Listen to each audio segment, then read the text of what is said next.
어리고 유치한 태도로 대하라. 상대가 어린아이처럼 어리고 유치한 행동을 한다면 가르치는 쪽도 역시 어리고 유치한 태도로서 해야 한다. 결코 무리하게 해서는 안 되는 것이다. 이 세상에 쓸모없는 것은 단 하나도 없다. 장자가 산속을 걷다가 큰 나무를 보았는데 가지와 잎이 매우 무성했다. 그 옆에 목수가 있는데도 배려하지 않았다. 장자가 그 까닭을 물으니 아무짝에도 소용이 없기 때문이라고 하였다. 장자가 말했다. 이 나무는 쓸모가 없기 때문에 타고난 수명을 다 누리는구나. 장꾀를 부리면 천성이 비뚤어지고 참된 도를 깨달을 수 없다.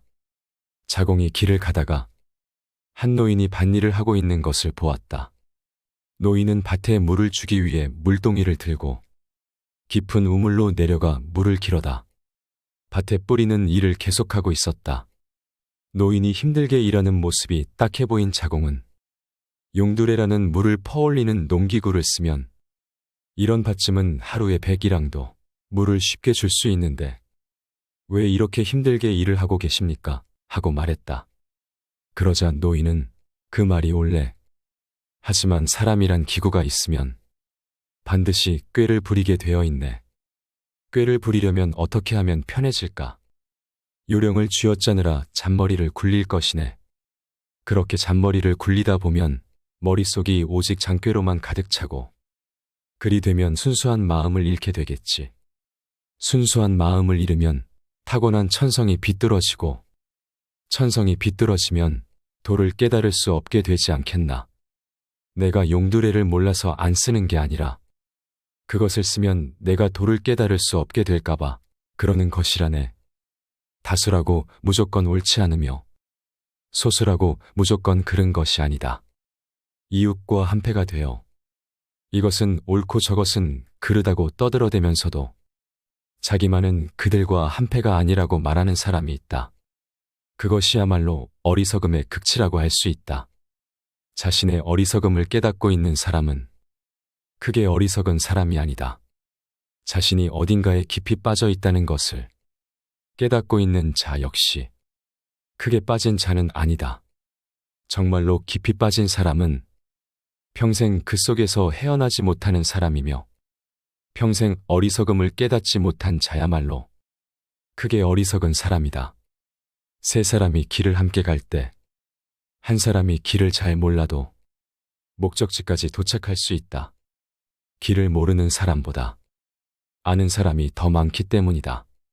그러나 셋 중에서 두 사람이 길을 잘 모르고 한 사람만 잘 알면 헛수고만 할 뿐 목적지에 도착할 수가 없다. 길을 모르는 사람이 아는 사람보다 더 많기 때문이다. 지금 이 세상은 거의 모든 사람이 나쁜 경향에 깊이 빠져 있어서 비록 나 혼자만 오라도 그 목적지에 도착할 가망이 없으니 이 어찌 안타깝고 슬픈 일이 아닐 수 있겠는가. 남이 한다고 따라서 하지 마라. 바다를 건너려면 배를 타야 하고 육지를 가려면 수레를 타야 한다. 그런데 어떤 사람들은 배를 타고 육지를 가려고 한다. 그들이 평생 동안 단 한 치의 거리도 갈 수 없는 것은 당연한 이치다.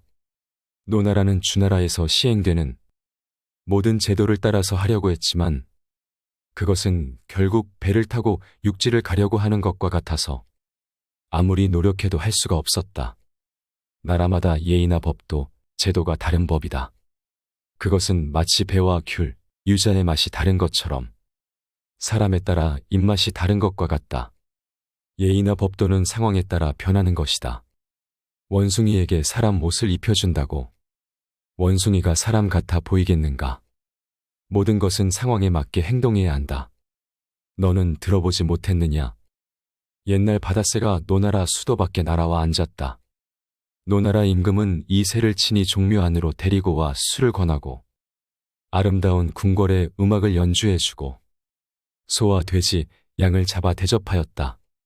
그러나 새는 어리둥절해하고 슬퍼하기만 할 뿐 고기 한 점 먹지 않고 술도 한 잔 마시지 않은 채 사흘 만에 결국 죽어버리고 말았다. 이것은 사람을 기르는 방법으로 새를 기른 것이지 새를 기르는 방법으로 새를 기르지 않은 것이다. 편파적이면 오류를 범하기 쉽다. 장자가 죽으려고 할 때 제자들은 그에게 후한 장례식을 치러주려고 하였다. 그러자 장자가 말했다.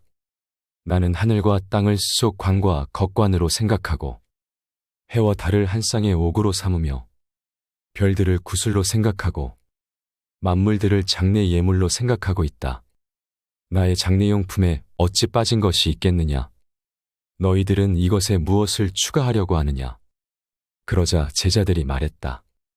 선생님, 저희들은 까마귀나 솔개가 선생님을 먹을까 두렵습니다. 이에 장자는 말했다. 땅 위에서는 까마귀와 솔개에게 먹힐 것이고 땅 아래에서는 나는 개미와 땅강아지에게 먹힐 것이다. 까마귀와 솔개의 먹이를 빼앗아 개미와 땅강아지에게 주려고 하니 너희들은 어찌 그렇게 편파적이냐. 중도에 따라 떳떳하게 살아라. 우리의 삶에는 끝이 있지만 알려고 함은 끝이 없다. 끝이 있는 것으로 끝이 없는 것을 쫓으면 위험하다.